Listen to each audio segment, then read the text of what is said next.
Hello everyone, welcome to my channel. I am Palak Narang and today we are going to complete our chapter Endocrine System.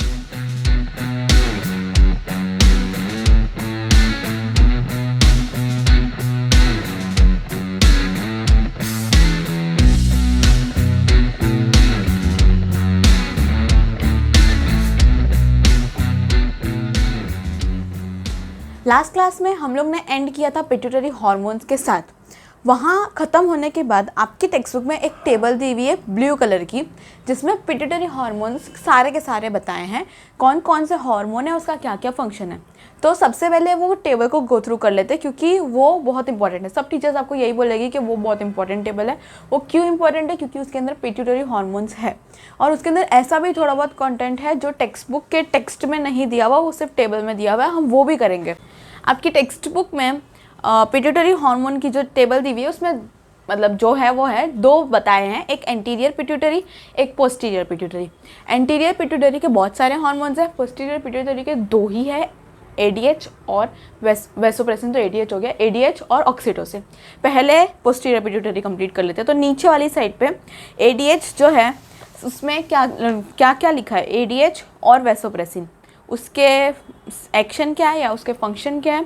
Increases reabsorption of water from kidney tubules. Kidney tubule से वो reabsorption increase करता है। हम लोग ने ये kidney में भी पढ़ा था, मतलब जब एक्सक्रीशन पढ़ा था तभी भी पढ़ा था। जब मैंने ये पढ़ाया था ना तभी भी ये बात बताई थी कि वो किडनी ट्यूब्यूल्स का मतलब बेसिकली डीसीटी, मतलब प्रिसाइजली बात करें तो डीसीटी से वाटर का रीअब्जॉर्प्शन इंक्रीज कर देता है। कौन? ADH hormone. ठीक है, इसकी डेफिशिएंसी हो तो it causes diabetes insipidus. Diabetes insipidus भी मैंने आपको लास्ट क्लास में बताया था। लास्ट क्लास देख के आना बहुत ज़रूरी है क्योंकि ये जो चैप्टर है अभी का जो बाकी है, ये टेबल वगैरह, ये सब पहले ही क्लासेस से। अगर आपको एंडोक्राइन चैप्टर नहीं आता तो आज की क्लास का कोई मतलब नहीं है, पहले वो देख के आओ या पढ़ के आओ। ठीक है, फिर नेक्स्ट ऑक्सीटोसिन। ऑक्सीटोसिन एक प्रेग्नेंट मदर के लिए बहुत मेजर रोल प्ले करता है क्योंकि वो दो मेजर काम करता है। एक तो मिल्क इजेक्शन और दूसरा कि वो सिक्रीट होता है ऑक्सीटोसिन ज़्यादा क्योंकि यूटेरस को कॉन्ट्रैक्ट कराना होता है। इसमें क्या लिखा है? Uterine contraction during child birth stimulates milk ejection. ठीक है, ये दो पॉइंट्स जो सबसे इंपॉर्टेंट है वो। नेक्स्ट हम आते हैं एंटीरियर पिट्यूटरी पे। उस पर दो ऐसे ब्लॉक बना के रखे हैं। पहला है ग्रोथ हार्मोन। ग्रोथ हार्मोन थोड़ा सा डिटेल में दिया हुआ है। अगर डेफिशिएंसी है चाइल्डहुड में तो ड्वार्फिज्म, ग्रोथ हार्मोन कम हो रहा है तो ड्वार्फिज्म, ज़्यादा हो रहा है तो जाइजेंटिज्म, मतलब बहुत बड़ा हो जाएगा। लेकिन अडल्ट में केस डिफरेंट होता है। अगर ग्रोथ हार्मोन ज़्यादा निकल रहा है अडल्ट में तो दैट इज़ एक्रोमेगैली। ठीक है, नेक्स्ट इज ट्रॉपिक हार्मोन्स। ये सैम्पल पेपर में एक क्वेश्चन आया है, ट्रॉपिक हार्मोन्स क्या होते हैं और उसके एग्जाम्पल बताओ। तो ये टेबल में से आया, मतलब trophic hormones stimulate certain other endocrine glands, मतलब जो दूसरे एंडोक्राइन ग्लैंड्स को स्टिमुलेट करते हैं, दैट आर ट्रॉपिक हार्मोन्स। और उसके एग्जाम्पल क्या क्या है? TSH, ACTH, gonadotropic hormone. और इसमें अलग अलग वो भी दिए हैं, अलग अलग उसके एग्जाम्पल्स समझ लो। सबसे पहला thyroid stimulating hormone TSH। Abbreviation important है, मतलब ये TSH पूछेंगे और बोलेंगे इसका फुल फॉर्म बताओ, आपको आना चाहिए। वैसे तो हार्ड कुछ नहीं है, इसमें इजी है बट लेकिन आना चाहिए। तो थायराइड स्टिमुलेटिंग हार्मोन TSH, उसका क्या फंक्शन होता है कि वो थायराइड ग्लैंड पे एक्ट करता है। उस थायराइड ग्लैंड को बोलता है कि चल तू भाई थायरॉक्सिन निकाल, तो दैट इज TSH। दूसरा एड्रीनोकॉर्टिकोट्रोपिक हार्मोन स्टिमुलेट्स एड्रीनल कॉर्टेक्स, इसका एब्रीवेशन ACTH। तीसरा जो है गोनाडोट्रोपिक हार्मोन, इसमें थोड़े बहुत और एग्जांपल्स दिए, पहले देख लेते क्या लिखा है। Regulate the activities of gonads, मतलब टेस्टिस, ओवरीज, इसका एक्टिविटी को रेगुलेट करता है। 3 टाइप का होता है, follicle stimulating hormone, luteinizing hormone और प्रोलैक्टिन। इसको हम अभी थोड़ा डिटेल में पढ़ते हैं, ये तो टेक्स्ट बुक में से समझ में नहीं आएगा, मैं समझाती हूँ अभी। ये इसके अलावा जो भी टेबल में था सब हम लोग ने लास्ट क्लास में कवर कर दिया है। मैं अभी खाली खड़ी खड़ी ऐसे बोल गई ऐसा नहीं, लास्ट क्लास में सब कुछ कराया था। तो जब तक आपको वो लर्न नहीं था, अगर हमने पढ़ा नहीं था, उसको समझा नहीं था, तो ये टेबल आपको नहीं आने वाला। तो अब चलते हैं, बढ़ते हैं नेक्स्ट पे, मतलब क्या है, गोनाडोट्रोपिक हार्मोन पे। तो अब हम स्टार्ट करते हैं गोनाडोट्रोपिक हार्मोन से।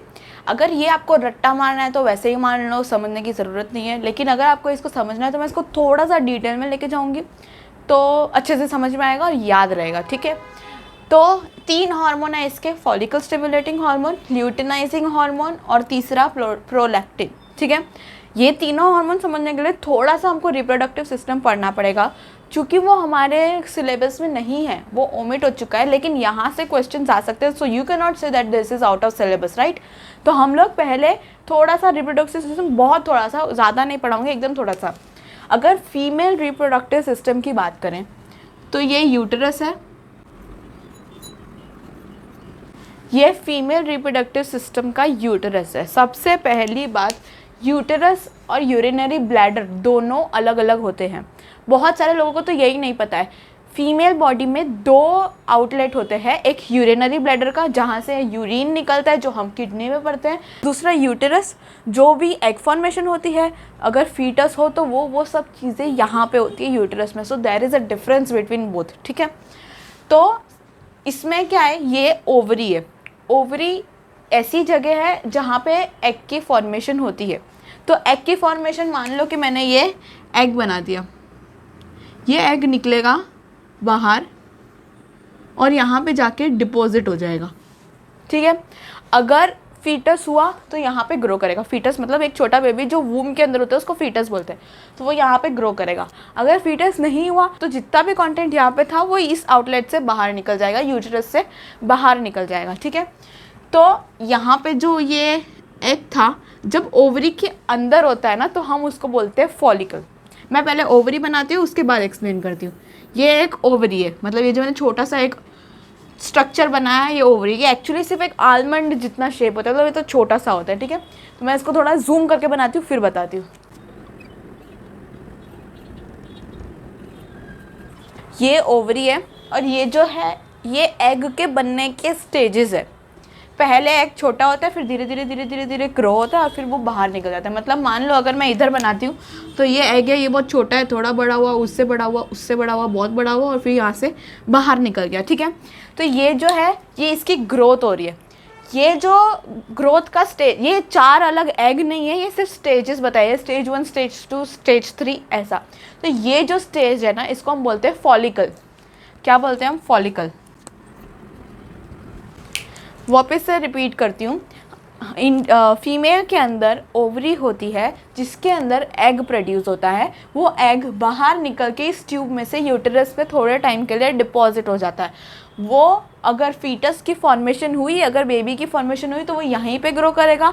अदरवाइज वो एग जो है वो बाहर निकल जाएगा मेंस्ट्रुएशन के फॉर्म में, जो एवरी मंथ होता है फीमेल को। अब इसके अंदर जो चलती है प्रोसेस, उसमें जो एक स्टेज होता है उसको हम बोलते हैं फॉलिकल, ठीक है। ये फॉलिकल का बनना जो होता है वो मेन किसके ऊपर होता है? एक हार्मोन का होता है, एक हार्मोन के ऊपर होता है जिसको हम बोलते हैं फॉलिकल स्टिमुलेटिंग हार्मोन, जो कि है ये रहा फॉलिकल स्टिमुलेटिंग हार्मोन। फॉलिकल क्या हुआ? ये हुआ, इसको क्या कर रहा है? स्टिमुलेट कर रहा है। मैंने क्यों ये प्रोसेस बताई? क्योंकि इससे आप वर्ड रिलेट कर सकते हो। फॉलिकल स्टिमुलेटिंग हार्मोन, ऐसा हार्मोन जो फॉलिकल को स्टिमुलेट कर रहा है, ऐसा हार्मोन जो फॉलिकल को बना रहा है।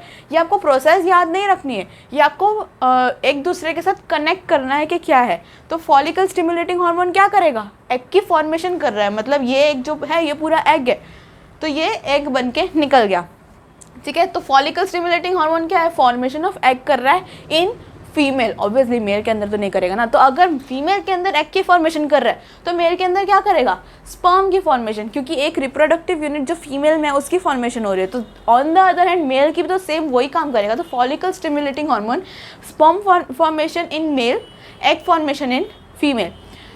ये एग फॉर्मेशन फॉलिकल के साथ आप रिलेट कर सकते हो कि यहाँ पे ये फॉलिकल बना है, ठीक है। अब ये फॉलिकल जो बना, ये 2 पार्ट में बट जाता है। एक छोटा सा एग, छोटा सा पार्ट होता है, वो बाहर निकल जाता है, मतलब बाहर मतलब ये यूटरस के अंदर चला जाता है। दूसरा एक और पार्ट होता है जो लेफ्ट ओवर होता है ना, उसको हम बोलते हैं कॉर्पस ल्यूटियम। Corpus luteum. अब इन सब हार्मोन्स में ना बहुत ज़्यादा कन्फ्यूजन होता है कि कौन सा हार्मोन क्या कर रहा है, वो ना हो इसलिए मैं ये टर्म्स बता रही हूँ। इसको याद रखने की ज़रूरत नहीं है, समझने की ज़रूरत ऑब्वियसली है, ठीक है। फॉलिकल स्टिमुलेटिंग हार्मोन जो फॉलिकल को बना रहा है, that is follicle stimulating hormone, मतलब sperm formation as well as egg formation. Sperm आप एग के साथ रिलेट कर सकते हो। कॉर्पस ल्यूटियम जो बन जाता है, वो बनने का काम किसका होता है? Luteinizing hormone. क्यों? क्योंकि कॉर्पस ल्यूटियम और ल्यूटियम ये दोनों मैच हो रहा है, इसलिए ल्यूटिनाइजिंग हार्मोन इसका नाम है। तो ल्यूटिनाइजिंग हार्मोन क्या करता है? Formation of corpus luteum to produce progesterone. जो कॉर्पस ल्यूटियम है ना, जो ओवरी के अंदर होता है, वो प्रोजेस्टेरॉन रिलीज करता है, जो कि एक हार्मोन होता है, ठीक है। तो मतलब हम एक और हार्मोन एक्ट कर रहे हैं एक चीज़ पे जो हार्मोन प्रोड्यूस करेगा, मतलब ल्यूटिनाइजिंग हार्मोन एक्ट कर रहा है कॉर्पस ल्यूटियम पे, ताकि कॉर्पस ल्यूटियम क्या प्रोड्यूस करे, प्रोजेस्टेरॉन। प्रोजेस्टेरॉन क्या करता है, मतलब याद रखो नहीं रखो आपकी मर्जी, प्रोजेस्टेरॉन यूटरस की जो वॉल्स होते हैं उसको थिक कर देता है, तो वो थिक हो इसलिए प्रोजेस्टेरॉन रिलीज होता है, और प्रोजेस्टेरॉन रिलीज हो इसलिए कॉर्पस ल्यूटियम होता है, कॉर्पस ल्यूटियम रिलीज करे इसलिए ल्यूटिनाइजिंग हार्मोन होता है। तो ल्यूटिनाइजिंग हार्मोन का क्या फंक्शन है, ल्यूटिनाइजिंग आप वर्ड रिलेट करोगे कॉर्पस ल्यूटियम से, तो वो क्या करता है कि कॉर्पस ल्यूटियम को बोलता है कि चल तुम्हें प्रोजेस्टेरॉन रिलीज करना चालू कर। ल्यूटिनाइजिंग हार्मोन नहीं बोलेगा उसको तो वो नहीं करेगा, क्योंकि वो छोटा बच्चा है अभी कॉर्पस ल्यूटियम, उसको कुछ भी नहीं पता, ल्यूटिनाइजिंग हार्मोन ही बताता है, ठीक है। दूसरा टेस्टोस्टेरोन, जो फीमेल में हो रहा है ना एग्जैक्ट सेम चीज़ मेल में हो रही है, बस उसकी अपनी फॉर्म में, मतलब जो हार्मोन फीमेल में वो सेम टू सेम मेल में तो नहीं हो सकता ना, उसमें भी प्रोजेस्टेरॉन नहीं रिलीज हो सकता, तो इसलिए टेस्टोस्टेरॉन रिलीज होता है। मतलब जहाँ प्रोजेस्टेरॉन फीमेल में हो रहा है वहाँ टेस्टोस्टेरॉन मेल में हो रहा है। तो दो हार्मोन हमारे हो गए, एक फॉलिकल स्टिमुलेटिंग हार्मोन जो फॉलिकल को बना रहा है यानी कि एग फॉर्मेशन और स्पर्म फॉर्मेशन, दूसरा ल्यूटिनाइजिंग हार्मोन जो कॉर्पस ल्यूटियम को बोल रहा है कि चल तू वही प्रोजेस्टेरॉन रिलीज कर, और दूसरी चीज़ वो मेल में टेस्टोस्टेरॉन रिलीज करा रहा है, ठीक है। तीसरा जो है वो प्रोलैक्टिन है जो कि है मिल्क सिक्रीशन, जो इसके साथ रिलेटेड नहीं है, लेकिन हाँ प्रेगनेंसी के बाद मतलब डिलीवरी के बाद मिल्क सिक्रीशन के काम आता है। अब हम लोग ने लास्ट क्लास में ऑक्सीटोसिन पढ़ा था, उसमें लिखा था मिल्क इजेक्शन, अगर आपको याद हो तो। अब there is a slight difference between ejection and secretion, ठीक है। प्रोलैक्टिन मिल्क सिक्रीशन करता है, ऑक्सीटोसिन मिल्क इजेक्शन करता है। इजेक्शन और सिक्रीशन में डिफरेंस क्या है, सिक्रीशन मतलब जो भी ऐसी चीज़ जो मिल्क बनाती है वहाँ से बाहर सिक्रीट होता है, that is milk secretion. Ejection मतलब मिल्क का बाहर आउटसाइड इजेक्ट होना, बेबी को देना, दैट इज़ मिल्क इजेक्शन। दोनों में डिफरेंस है। सिक्रीट होना मतलब आप ऐसा समझो मिल्क बन रहा है और निकल रहा है, लेकिन एकदम बाहर जो निकल रहा है that is milk ejection. So there is a very slight difference between the both. आपको याद रखना है जो प्रोलैक्टिन है वो सिक्रीट कर रहा है और जो ऑक्सीटोसिन है वो इजेक्ट कर रहा है, भूलना मत, डिफरेंस है इसलिए याद रखना, मिक्स मत कर देना। अगर आप प्रोलैक्टिन का मिल्क इजेक्शन लिखोगे ना तो रॉन्ग मिल जाएगा, वो उसके मार्क्स नहीं मिलेंगे, आपको सिक्रीशन ही लिखना पड़ेगा, ठीक है। अगर इसको आपको याद रखना है ना तो एक छोटी सी बात बताती हूँ या छोटी सी ट्रिक बोल लो कि हमको ऑक्स जो है, ऑक्स एनिमल उसको इजेक्ट करना है, यानी कि निकाल देना है, हमको ऑक्स नहीं चाहिए, क्योंकि हमारा जो सेक्शन है उसमें हमको सिर्फ प्रो लोग चाहिए।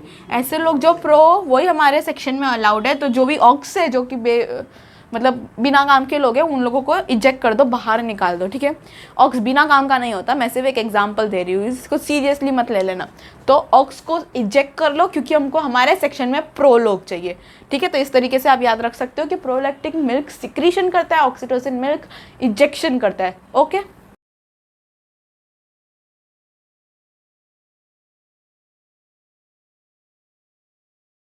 Next we are moving on to hormonal control या फिर control of hormonal secretion, otherwise feedback mechanism.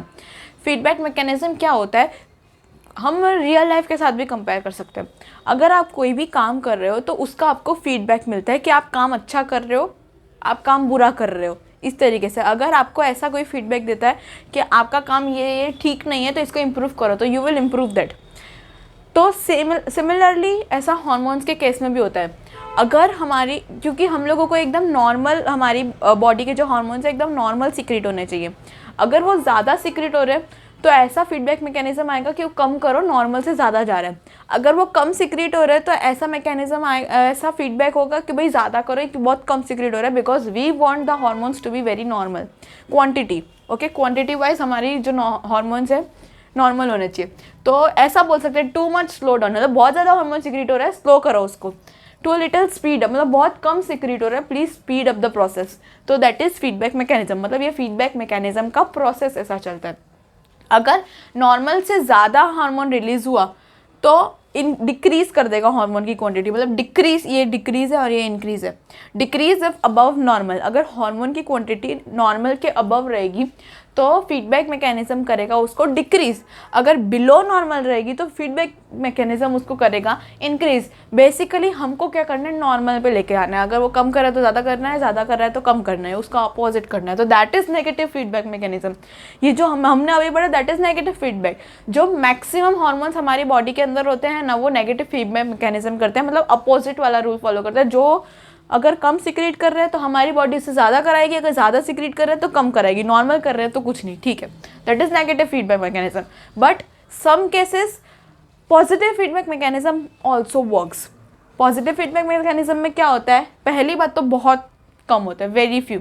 उसमें क्या होता है, अगर कोई हार्मोन ज़्यादा सिक्रीट हो रहा है या थोड़ा सा सिक्रीट हो रहा है, या मान लो कि सिक्रीट हो रहा है, जैसे भी सिक्रीट हो रहा है, तो हमारी बॉडी बोलेगी और सिक्रीट कर, फिर और सिक्रीट हो रहा है, फिर हमारी बॉडी फिर बोलेगी और कर, और वो सिक्रीट करवाता रहेगा। That is positive feedback mechanism.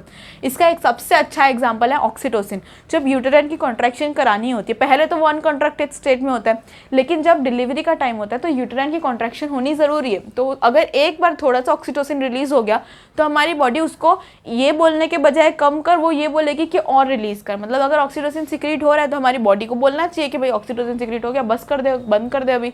लेकिन नहीं, जितना ज़्यादा हो सके वो उतना ज़्यादा ऑक्सीटोसिन सिक्रीट करवाता ही रहता है, क्योंकि हमको यूट्राइन की कंट्रैक्शन और करवानी ही है, उसको रोकना नहीं है। तो और कंट्रैक्शन कराने के लिए और ऑक्सीटोसिन सिक्रीट होना चाहिए। तो वो पॉजिटिव फीडबैक मैकेनिज्म होता है, जिसमें अगर एक बार हार्मोन रिलीज हो जाए तो और ज़्यादा रिलीज कराता है। That is positive feedback mechanism. Negative का मैक्सिमम एग्जाम्पल जो है नेगेटिव के ही है। उसमें से अगर हम एक एग्जाम्पल लेते हैं थायराइड का, तो उसका मैंने यहाँ पे बना रखा है। हाइपोथैलेमस रिलीज करता है टीआरएच। टीआरएच क्या होता है, थायराइड रिलीजिंग हार्मोन। मैं यहाँ पे लिख देती हूँ, thyroid releasing hormone. Hypothalamus secrete करता है थायराइड रिलीजिंग हार्मोन, फिर उसके बाद जाता है वो हार्मोन एंटीरियर पिट्यूटरी पे, जो सिक्रीट करता है टीएसएच। टीएसएच क्या होता है, थायराइड स्टिमुलेटिंग हार्मोन। और थायराइड स्टिमुलेटिंग हार्मोन जो होता है वो थायराइड ग्लैंड पे एक्ट करते हैं, और थायराइड ग्लैंड सिक्रीट करते हैं थायरोक्सिन। अगर आपने मेरा लास्ट लेक्चर देखा है तो उसमें मैंने अच्छे से बताया है कि hypothalamus master of master glands होता है और पिट्यूटरी ग्लैंड मास्टर ग्लैंड होता है। तो पिट्यूटरी ग्लैंड जब टीएसएच सिक्रीट करता है तो उसके ऊपर भी कोई है जो उसको कंट्रोल कर रहा है। मतलब थायराइड रिलीजिंग हार्मोन टीआरएच जो होगा वो बोलेगा एंटीरियर पिट्यूटरी को सिक्रीट करने के लिए, क्या सिक्रीट करने के लिए, thyroid stimulating hormone. TRH secrete करवाएगा टीएसएच को, टीएसएच सिक्रीट करवाएगा थायरोक्सिन को। तो मतलब हाइपोथैलेमस से टीआरएच सिक्रीट हो रहा है, एंटीरियर पिट्यूटरी से जिसकी वजह से एंटीरियर पिट्यूटरी से टीएसएच सिक्रीट हो रहा है, और फिर उसके बाद थायराइड ग्लैंड से थायरोक्सिन सिक्रीट हो रहा है। ठीक है, ये प्रोसेस होती है। अब मान लो कि थायरोक्सिन बहुत ज़्यादा रिलीज हो गया है, ठीक है, तो क्या करेगा, थायराइड ग्लैंड एक नेगेटिव फीडबैक मैकेनिज्म देगा एंटीरियर पिट्यूटरी को और बोलेगा कि तू टीएचएस की सिक्रीशन कम कर दे। तो क्या लिखा है मैंने, इनहिबिट्स रिलीज ऑफ टीएसएच। अगर टीएसएच की सिक्रीशन कम हो गई तो अल्टीमेटली क्या हुआ, थायरोक्सिन की सिक्रीशन कम हो गई।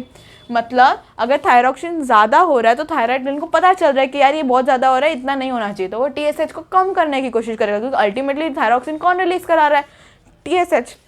अगर टीएसएच कम हो गया तो फिर थायरोक्सिन भी कम हो जाएगा। अगर ऐसा लग रहा है कि टीआरएच ज़्यादा सिक्रीट हो रहा है तो थायराइड ग्लैंड की जो नेगेटिव फीडबैक मैकेनिज्म जाएगी वो जाएगी टीआरएच पे और बोलेगा, मतलब हाइपोथैलेमस पे, और बोलेगा कि टीआरएच कम करो। तो इनहिबिट्स सिक्रीशन ऑफ टीआरएच या फिर इनहिबिट्स रिलीज ऑफ टीआरएच।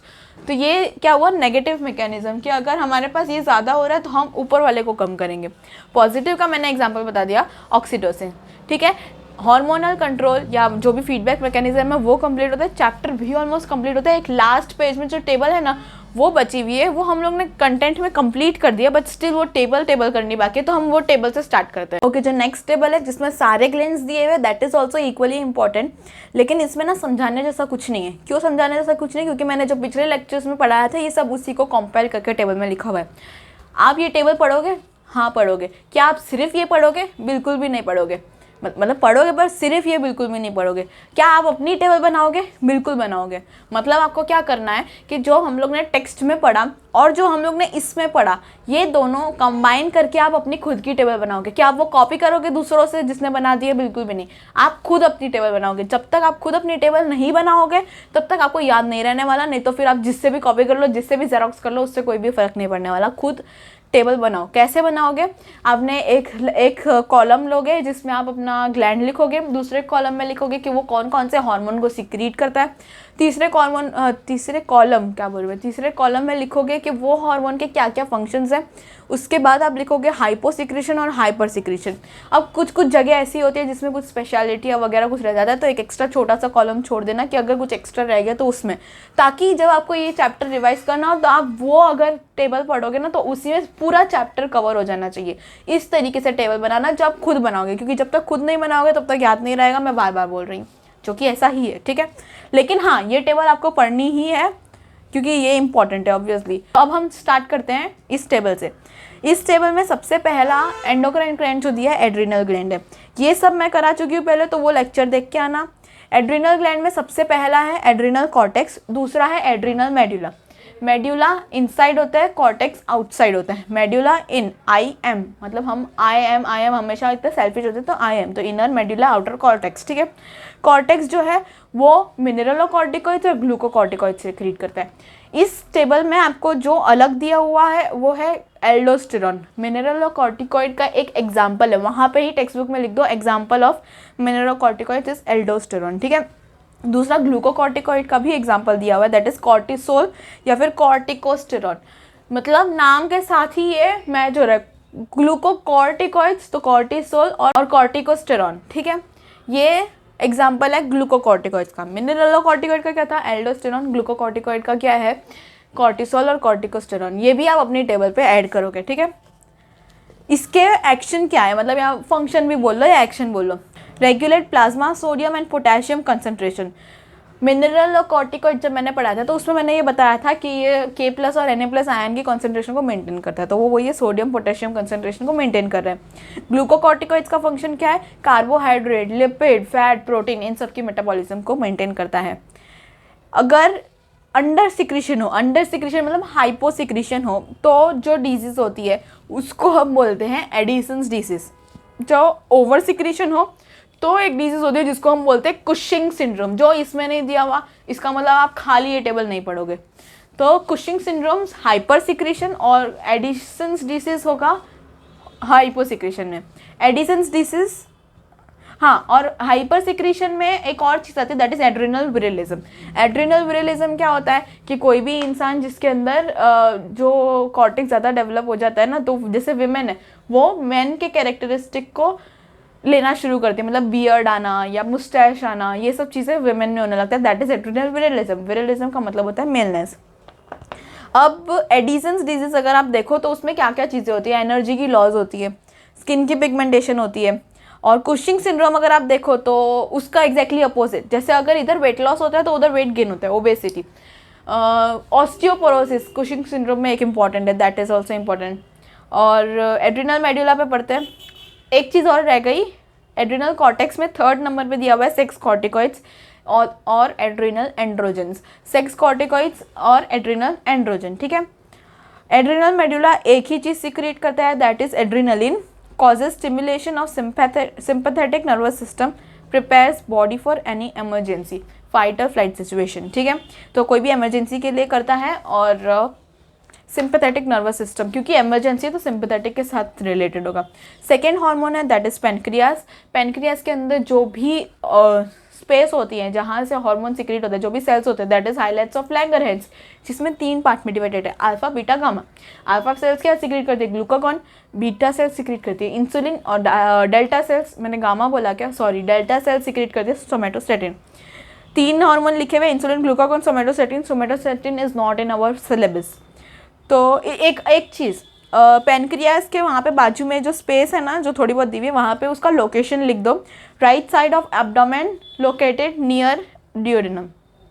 तो ये उसका लोकेशन लिख दो। वहाँ पे क्या लिखोगे? Right side of abdomen, abdomen के राइट साइड, और डियोडिनम के नीचे, located at the right side of abdomen below duodenum, ठीक है। नेक्स्ट उसका प्रिंसिपल एक्शन देखें तो ब्लड शुगर लेवल को लोअर करता है। कौन? इंसुलिन। क्यों? क्योंकि इंसुलिन कन्वर्ट करता है ग्लूकोज टू ग्लाइकोजन। अगर ग्लूकोज से ग्लाइकोजन में कन्वर्ट हो जाएगा, मतलब ग्लाइकोजन में कन्वर्जन हुआ जा रहा है, तो ग्लूकोज कम हो रहा है तो ब्लड शुगर लेवल कम हो गई। On the other hand glucagon क्या करेगा? इसका exact opposite, increases blood sugar level, ठीक है। और स्टोमेटोस्टेटिन ऐसे तो सिलेबस में नहीं है बट लिखा हुआ है inhibits the secretion of insulin and glucagon. Glucagon और इंसुलिन की सिक्रीशन को मेंटेन करके रखता है स्टोमेटोस्टेटिन। अगर अंडर सिक्रीशन हुआ इंसुलिन का तो that will cause diabetes mellitus, मतलब ज़्यादा शुगर हो गई हमारी बॉडी में, क्योंकि इंसुलिन क्या काम कर रहा है? शुगर को कन्वर्ट कर रहा है ग्लाइकोजन में। अगर ग्लाइकोजन कन्वर्ट नहीं होगा, वो उसका काम नहीं करेगा, तो फिर ज़्यादा शुगर रह जाएगी हमारी बॉडी में, that is called as diabetes mellitus. Third organ पे आते हैं, थर्ड ग्लैंड पे आते हैं, दैट इज थायराइड ग्लैंड। दो हार्मोन सिक्रीट करता है, थायरॉक्सिन और calcitonin. Calcitonin is not in our syllabus, so we will study only thyroxine. Thyroxine का फंक्शन मेटाबॉलिज्म, सबसे important function that is related to metabolism, ठीक है। तो इसमें क्या लिखा है? Promote tissue metabolism, growth and differentiation. Growth और डिफरेंशिएशन यही मेटाबॉलिज्म होता है। ग्रोथ तो ग्रोथ होता है, डिफरेंशिएशन भी एक टाइप का ग्रोथ का होता है जो आप हायर क्लासेस में पढ़ोगे। कैल्सिटोनिन का भी फंक्शन दिया हुआ है, promote movement of calcium ions from blood to bones. हमारे जो बॉडी के अंदर कैल्शियम आयंस की कंसंट्रेशन है ना, वो दो हार्मोन साथ में मिलकर करते हैं। एक ये जो थायराइड ग्लैंड से सिक्रीट होता है, एक दूसरा जो पैराथायराइड ग्लैंड से सिक्रीट होता है। क्योंकि वो आपके सिलेबस में नहीं है इसलिए आप वो नहीं करोगे तो चलेगा, लेकिन जो काम ये कैल्सिटोनिन करता है उसको एग्जैक्टली अपोजिट काम वो हार्मोन करता है जो पैराथायराइड ग्लैंड से सिक्रीट करता है। अब हमारे पोर्शन में क्या है? थायरॉक्सिन। उसका अगर अंडर सिक्रीशन होगा तो क्या होगा? सिंपल गॉइटर, मिक्सिडिमा और क्रेटिनिज्म, ये तीन चीज़ होगी। अगर ओवर सिक्रीशन होगा तो क्या होगा? Exophthalmic goitre. तो इसमें क्या लिखा है? Simple goitre, cretinism and in children and myxoedema in adults. तो ये मैंने बताया था, सिंपल गॉइटर आयरन की डेफिशिएंसी की वजह से होता है, थायराइड फूल जाता है, इस वजह से नेक फूल जाती है। क्रेटिनिज्म चिल्ड्रन में होता है क्योंकि वो सी से शुरू होता है, तो चिल्ड्रन के जो मेंटल रिटार्डेशन होता है, ड्वार्फिज्म होता है, वो सब होता है। मिक्सिडिमा इज इन अडल्ट्स, तो उनके जो बोन्स होते हैं वो डिस्प्लेस या अजीब अजीब हो जाते हैं, वैसा होता है।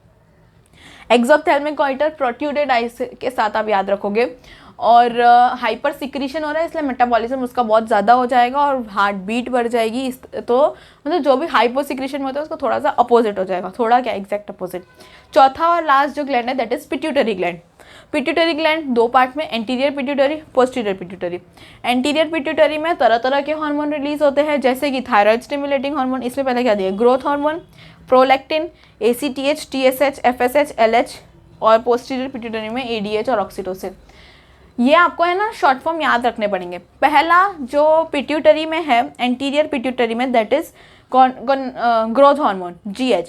ग्रोथ हार्मोन अगर चिल्ड्रन में कम रिलीज होगा तो ड्वार्फिज्म, ज़्यादा रिलीज होगा तो जाइजेंटिज्म, अदरवाइज अडल्ट में होगा तो एक्रोमेगैली। तो इसमें फंक्शन लिखा हुआ है body growth, under secretion dwarfism, over secretion लिखा है gigantism in childhood, acromegaly in adulthood. दूसरा है प्रोलैक्टिन। प्रोलैक्टिन क्या करता है? मिल्क सिक्रीशन, गुम हो गया, पिछली बार लिखा था। तो प्रोलैक्टिन प्रमोट्स लैक्टेशन। लैक्टेशन का मतलब वहीं पर ही लिख दो कि मिल्क का सिक्रीशन होता है। लैक्टेशन एक प्रोसेस होती है जिसमें मिल्क की सिक्रीशन होती है फीमेल बॉडी या मदर के अंदर, तो that is known as lactation, that process is known as lactation. तो दूसरा है तीसरा है ACTH, that is adrenocorticotropic hormone, cortical adrenal cortex के हार्मोन को रिलीज कराता है। Fourth TSH, thyroid stimulating hormone. Fifth follicle stimulating hormone, female में ग्राफियन फॉलिकल। ये जो मैंने यार गया फॉलिकल जो बनाया था मैंने, that is known as Graafian follicle, जो इधर लिखा है GRAAFIN, Graafian follicle. And oestrogen secretion, एक और पॉइंट यहाँ पे है जो एक्स्ट्रा दिया है, दैट इज ईस्ट्रोजन सिक्रीशन भी करता है FSH। स्पर्मियोजेनेसिस मतलब स्पर्म की फॉर्मेशन, oogenesis मतलब ओवम यानी एग की फॉर्मेशन, छोड़ो आप कंफ्यूज हो जाओगे, एग की फॉर्मेशन और स्पर्म की फॉर्मेशन करता है, ठीक है। दूसरा फॉलिकल स्टिमुलेटिंग हार्मोन, क्यों नाम पड़ा? क्योंकि वो फॉलिकल बना रहे हैं यानी एग बना रहे हैं। वो फॉलिकल का नाम क्या है? उसका नाम है ग्राफियन फॉलिकल। आपकी टेक्स्ट बुक में लिखा है ना, दैट इज ग्राफियन फॉलिकल। तो फीमेल में ग्राफियन फॉलिकल लिखा है, इधर स्पर्मेटोजेनेसिस भी लिखा है, मेल में स्पर्मेटोजेनेसिस। ये इसकी है ना, आप मीनिंग्स यहाँ पे बाजू बाजू में लिखते जाओ। ग्राफियन फॉलिकल फॉलिकल होता है जो स्टेज होती है जो आगे फर्दर फॉर्म करता है एग को, दैट इज ग्राफियन फॉलिकल। तो अल्टीमेटली एफएसएच क्या कर रहा है, एग की फॉर्मेशन कर रहा है। दूसरा स्पर्म की फॉर्मेशन कर रहा है, तो उधर लिखा है स्पर्मेटोजेनेसिस। स्पर्मेटोजेनेसिस का मीनिंग स्पर्म फॉर्मेशन होता है। एग की फॉर्मेशन दैट इज oogenesis, तो वो भी लिख दो, या मैंने लिख दिया oogenesis यानी एग फॉर्मेशन, स्पर्मेटोजेनेसिस यानी स्पर्म फॉर्मेशन। स्पर्म किसके अंदर होता है, मेल के अंदर होता है। एग किसके अंदर होता है, फीमेल के अंदर होता है। और फीमेल के अंदर एक जो फॉलिकल वाली स्टेज आती है उसका नाम होता है ग्राफियन फॉलिकल। ये सब दिया हुआ है। लास्ट है ल्यूटेनाइजिंग हार्मोन, जो कॉर्पस ल्यूटियम को एनेबल करता है कि वो प्रोजेस्टेरॉन सिक्रीट करे। एक और चीज़ फॉलिकल में, फॉलिकल स्टिमुलेटिंग हार्मोन में, कि वो एस्ट्रोजन भी सिक्रीट करता है, ठीक है। ल्यूटेनाइजिंग हार्मोन में क्या लिखा है, in females ovulation, maintenance of corpus luteum, secretion of progesterone. Secretion of progesterone बता दिया मैंने, कॉर्पस ल्यूटियम मेंटेन करता है। मेंटेन करता है मतलब अगर वो कॉर्पस ल्यूटियम ठीक ठाक रहेगा तभी तो वो प्रोजेस्टेरॉन सिक्रीट करेगा, तो दैट मीन्स मेंटेनेंस, ठीक है। पहला जो लिखा है ओव्यूलेशन, ओव्यूलेशन का मतलब होता है कि, यार डायग्राम रब हो गया, कि वो एग है ना, वो अगर यूटरस में जाता है, बाहर निकलता है, तो that process is known as ovulation. तो वहीं ओव्यूलेशन के बाजू में लिख दो कि एग का removal into the uterus, from ovary to the uterus, ऐसा लिख सकते हो। तो that process of coming out of egg is known as ovulation. तो ओव्यूलेशन और oogenesis दोनों में डिफरेंस है। oogenesis means formation of egg, जो प्रोसेस चल रही है फॉलिकल की, दैट इज oogenesis। लेकिन जो एग का बाहर निकलना है दैट इज ओव्यूलेशन, यहीं पे लिखो, ठीक है। Last but not the least, posterior pituitary, उसमें ADH एंटी डायरेटिक हार्मोन और वैसोप्रेसिन, दूसरा है ऑक्सीटोसिन। वैसोप्रेसिन में लिखा है increases reabsorption of water from kidneys, contraction of blood vessels causing rise in blood pressure. ये भी जब मैंने ADH पढ़ाया था तब बताया था कि वाटर की सिक्रीशन इंक्रीज कर देता है और ब्लड प्रेशर से भी रिलेटेड होता है, जो एक्चुअली में किडनी में पढ़ा जाता है बट आपके पोर्शन में नहीं होता। तो अगर वो कम सिक्रीट हो रहा है तो डायबिटीज़ इंसिपिडस, और ज़्यादा हो रहा है तो एलिवेशन ऑफ ब्लड प्रेशर, क्योंकि वो ब्लड प्रेशर कम कर रहा है तो ब्लड प्रेशर ज़्यादा कर रहा है, नॉर्मल मतलब नॉर्मल पे लेके आ रहा है ना, इन शॉर्ट कम था तो ज़्यादा कर रहा है, तो फिर अगर ज़्यादा सिक्रीट हो जाएगा तो ब्लड प्रेशर बहुत ज़्यादा बढ़ जाएगा। ऑक्सीटोसिन चाइल्ड बर्थ के टाइम पे प्रेग्नेंट मदर को काम आता है। तो ये सब हो गया है, टेबल भी हो गई है। इसमें कुछ नया था तो था कि जो मिनरल कॉर्टिकॉइड और ग्लूकोकॉर्टिकॉइड वगैरह तो थे, उसके एग्जाम्पल्स दिए थे। दूसरा कुछ नया था तो यही FSH, LH और प्रोलैक्टिन के बारे में थोड़ा दिया था। एक्चुअली में तो ये पूरा का पूरा रिप्रोडक्टिव सिस्टम में अच्छे से समझाते हैं, बट अब आपके वो सिलेबस में नहीं है, तो यहीं पे मैंने थोड़ा बहुत बता दिया क्योंकि समझना इंपॉर्टेंट है, नहीं तो फिर रट्टा तो कोई भी मार लेगा, ठीक है। तो इसी के साथ हम लोग हमारा लेक्चर आज कंप्लीट करते हैं। नेक्स्ट लेक्चर में ना मैं ICSE का सैम्पल पेपर सॉल्व करने वाली हूँ, तो उसको ज़रूर अटेंड करना, तो आपको पता चलेगा कि किस टाइप का पेपर एग्जाम में आने वाला है और किस टाइप के क्वेश्चंस आने वाले हैं, क्या क्या चीज़ें इंपॉर्टेंट हैं, तो उसको अटेंड ज़रूर करना। और बस आज का लेक्चर ख़त्म करते हैं, एंडोक्राइन ग्लैंड चैप्टर ख़त्म करते हैं, इसको अच्छे से पढ़ लेना पूरा। और that is it, I will see in my next video, till then thank you.